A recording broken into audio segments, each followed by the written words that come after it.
Alhamdulillahi Rabbil Alamin.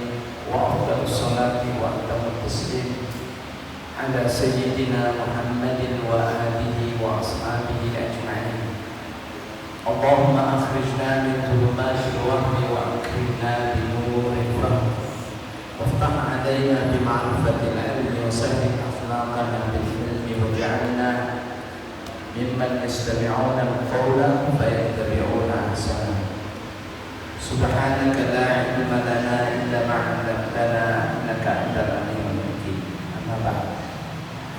Bapak Ibu jamaah maghrib yang dirahmati Allah, pertama-tama mari kita mengucapkan puji syukur kepada Allah Subhanahu wa taala di maghrib hari ini dengan inayah, izin, ridha, kasih sayang Allah Subhanahu wa taala kita ditunjukkan jalan sebaik-baik jalan, yaitu jalan keimanan dengan sama-sama telah menyembah Allah Subhanahu wa taala dengan melakukan salat maghrib. Tentu ini yang pertama kita syukuri saat ini. Alhamdulillahi rabbil alamin. Pada kesempatan ini merupakan pertemuan kedua dari pembelajaran kita pada fikih Islam atau pemahaman kita terhadap Islam berkenaan dengan hukum-hukumnya. Dan insya Allah akan terus kita kaji sesuai dengan tema-tema yang mengemuka atau tema-tema yang penting yang hendaknya kita pahami secara baik dan benar dan sesuai dengan petunjuk syariat Islam. Sebagaimana saya sampaikan pada kesempatan lalu bahwa fikih itu adalah satu produk pemahaman terhadap Islam, produk pemahaman terhadap Islam, di mana sumbernya adalah Al-Quran dan hadis Nabi Sallallahu Alaihi Wasallam.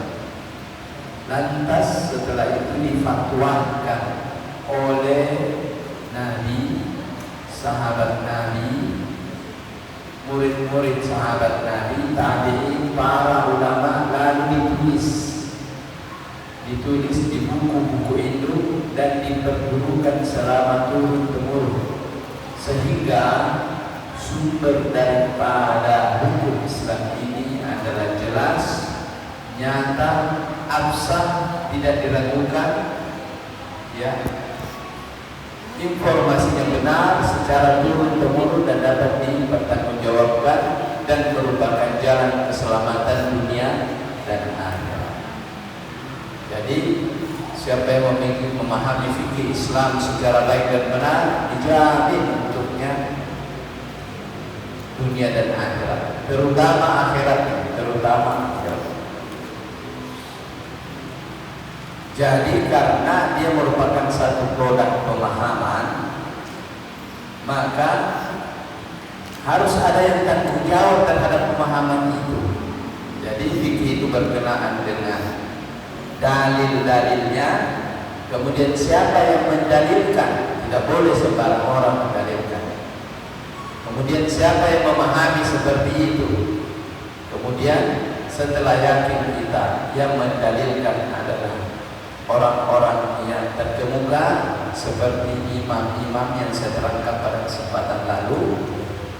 Imam Malik dengan kecenderungannya berpegang pada kebiasaan penduduk Madinah secara turun-temurun. Imam Syafi'i dengan analogi kiasnya. Imam Abu Hanifah dengan rahyun atau pendapatnya setelah memaksimalkan ayat Al-Quran dan hadis-hadis Nabi difahami. Ya. Kemudian Imam Ahmad bin Hanbal dengan hadis-hadis, ya, dan cara-cara istinbatnya tersendiri. Kalau sudah ada penanggung jawabnya, kita tidak ragu-ragu. Yang mengatakan rukun Islam itu 13, mereka Rasul Sallallahu Alaihi Wasallam hanya melakukan. Tata cara puasa begini itu mereka. Ya, jadi ini yang namanya produk fikih sebagai pengantar. Baiklah, pada kesempatan hari ini saya akan membahas tentang tema yang sangat kita perlukan untuk kita pahami, yaitu zikir berjamaah atau sendiri-sendiri. Nah, di mana kondisi keseharian kita, ya, semuanya senantiasa berzikir, dan dua-duanya ini ada. Makanya kita lihat bagaimana perspektifnya dan kebenarannya tentang seharusnya kita ini zikir berjamaah atau sendiri-sendiri saja.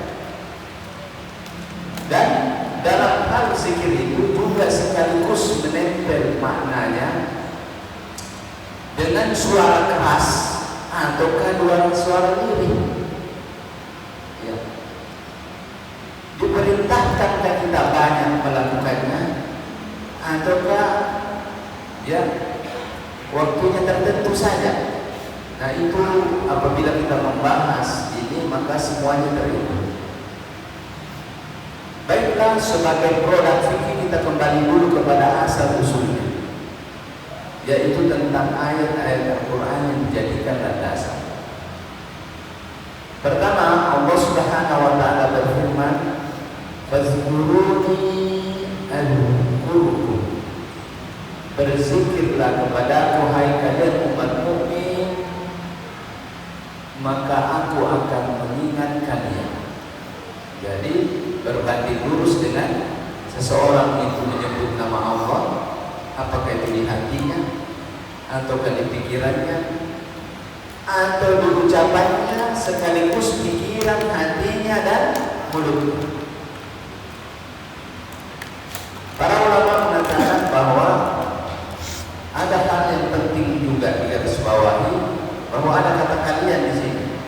Fazkuruni azkurkum. Kalian berzikirlah kepadaku, kata-kata kalian itu ya ini juga menunjukkan sesuatu. Baik, ayat yang kedua adalah alladzina yazkuruna Allaha qiyaman wa qu'udan wa 'ala junubihim dan seterusnya. Orang-orang yang berzikir kepada Allah dalam keadaan berdiri, duduk dan dalam keadaan berbaring. وَالذَّاكِرِينَ اللَّهَ كَثِيرًا وَالذَّاكِرَاتِ. Orang-orang yang berzikir kepada Allah, lelaki ataupun wanita, dengan jumlah yang banyak, a'addallahu lahum maghfiratan wa ajran 'azima.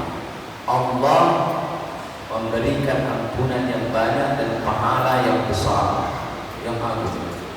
Ya ayyuhalladzina amanu zkurullaha dzikran katsira wasabbihuhu bukratan wa asila. Hai orang-orang yang beriman, berzikirlah kalian kepada Allah dengan jumlah zikir yang banyak dan bertasbihlah